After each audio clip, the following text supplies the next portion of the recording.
In this video, I'm going to show you how to create a form in Webflow. Unfortunately, since Webflow doesn't support this functionality by default, what we need to do is use a third-party platform. Don't worry though, it's completely free and also very easy to set up. The first thing I want you to do is to click the first link in the description of this video, which will take you to the Clasper platform. Once you click to the link, this is the page that you're going to see. From here, I want you to click on Start for Free, which will then take you to the sign up page of the Clasper website. Simply decide how you want to sign up for the platform. In my particular case, I'm going to sign up with Google, so I'm going to click on that. Once you're signed up, this is the page that you're going to see. Now, before I show you how to set everything up, if you take a look on the left-hand side of the screen right here, you will see that by default, you'll be assigned to the free plan. If you go ahead and click on that, I want to quickly run you through the usage and limitations of the free plan, just so you can get an idea of what it has to offer and see if you need to upgrade to a different plan or if the free plan is enough for you. In terms of the usage and limitations of the free plan, you can see most of them right here. So you can have as many users as you want on your account. You can have up to one website. You can create as many widgets as you want for that one website. And then you can get up to 10,000 monthly page views on your widgets on Webflow. So if you're happy with these limitations and you don't mind having the Powered by Clasper badge on your widget, then you can go with the free plan. Alternatively, go ahead and click on Upgrade Plan right here to access the plans page and see all the different plans that the platform has to offer. This right here, for example, is the Pro 50 plan. Then you have the Pro 100 plan, Pro 250 plan, and so forth. The Pro 250 plan, for example, includes all features and functionalities, up to 5 websites, no Powered by Clasper badge, unlimited widgets, unlimited team members, and priority support. So go ahead and browse through the different plans, choose the one that best works for you. And if you'd like to save yourself some money, I definitely recommend you to subscribe to your plan on an annual basis, as that will save you 25% of the total cost of the plan.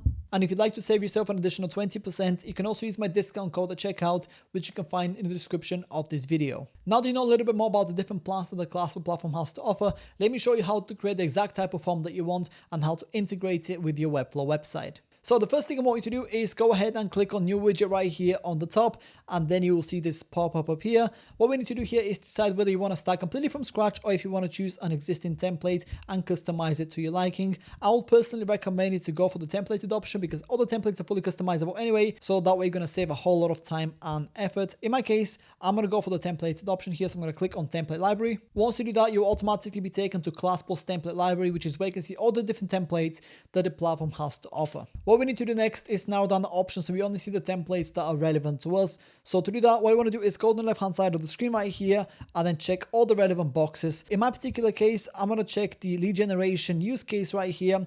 And then I'm also going to go ahead and check the pop-up option underneath layout. That way, I'm only going to get templates that are designed for lead generation that are also following the pop-up layout. Once you've ticked all the boxes that are relevant to you, go ahead, browse through the different templates and choose the one that you like the most. In my particular case, I'm going to go for this form template right here because it looks pretty nice and clean and I can customize it to my specific requirements. So I'm going to go ahead and select it, and as you can see, this is what it looks like by default.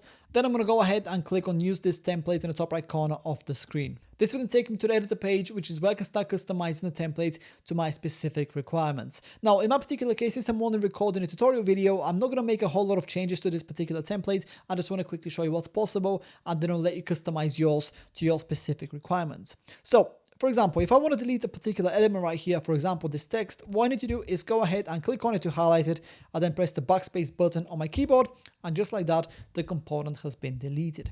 When it comes to editing existing elements, so for example, this text right here, simply click on it to highlight it, and then on the right hand side of the screen, you will see the editor for that particular element. So for example, I want to make the text a little bit bigger, so I'm going to go ahead and increase the font size just like that. Bear in mind that right here, you can also customize the text style, the font family, the font weight, the text color, and a whole lot more. Another thing I want to point out is that the editor on the right hand side here will be different depending on the type of element that you choose. So for example, if I select this image right here, you can see that the editor is entirely different, and that will also be the case if I click on this button right here, as well as this calendar field. Now, besides deleting and editing existing elements from the template, we can also add additional components as well. To do that, go on the left hand side of the screen, which is where you'll see all the different components that you can add to your form template. So here you have the columns, then you have the text blocks, containers, images, floating images, buttons, and then a bunch of different fields that you can also add. In my particular case, for example, I'm going to go ahead and add a date. So I'm going to go ahead and drag it and place it right here above this calendar field. And as you can see, it automatically gets added. And then on the right hand side here, I can customize it to my liking. I am quite happy with the way this looks though, so I'm not going to make a whole lot of changes. I'll leave it as it is. And that's about all the customizations that I'm going to make to my particular template. Definitely spend some time here, customize your form to your specific requirements. And once you're ready to move forward, go ahead and click on save in the top right corner of the screen. This will take you to the triggering section, which is where we need to decide when and how our form is going to be shown on the Webflow website. Now bear in mind that depending on the type of layout that you've chosen, you may not get these settings at all, but in my case, since I have a pop-up form, I need to decide on display frequency, when to display it, and a bunch of other settings as well. So in terms of display frequency here, what I want to do is click on it, and then I'm going to set mine to do not limit. And in terms of when to display, I don't want it to be any delay between when the user lands on my website and when the form is shown. So I'm going to click on immediately right here, and that's all the customizations that I'm going to make in my case. Then I'm going to click on next in the top right corner of the screen. In terms of integrations, I don't want to make any, so I'm going to leave this as it is, and I'm going to click on done in the top right corner of the screen. And just like that, we are almost ready to go. What we want to do next is go ahead and publish the actual widget. So go ahead and change the status of it right here, and then click on save in the top right corner of the screen. Once your form widget is published, the last thing that we need to do is integrate it with a Webflow website. So go ahead and click on script right here on the left hand side of the screen. Then I want you to click on copy code, and once you've done that, let's head over to Webflow so we can start integrating it. As you can see, I'm already in my Webflow editor right here. So what I'm going to do is click on this plus icon in the top left corner of the screen. Then I want you to search for code right here, and then click on the code embed option. This is going to open up this code embed editor. Simply paste the code we just copied previously, then click on save and close. Then go ahead and click on publish right here, then click on publish to selected domains. Give it a couple of seconds to publish all the changes that we just made. And then once it's all ready, we want to go ahead and preview our Webflow website. And based on the settings that we've set, we should see our form appear right away. As you can see, here it is. It looks super nice and clean, and it's also fully interactive. And that's about it. That's how to create a form in Webflow. If you have any questions, please let me know down in the comments below, and I'll do my best to help you out.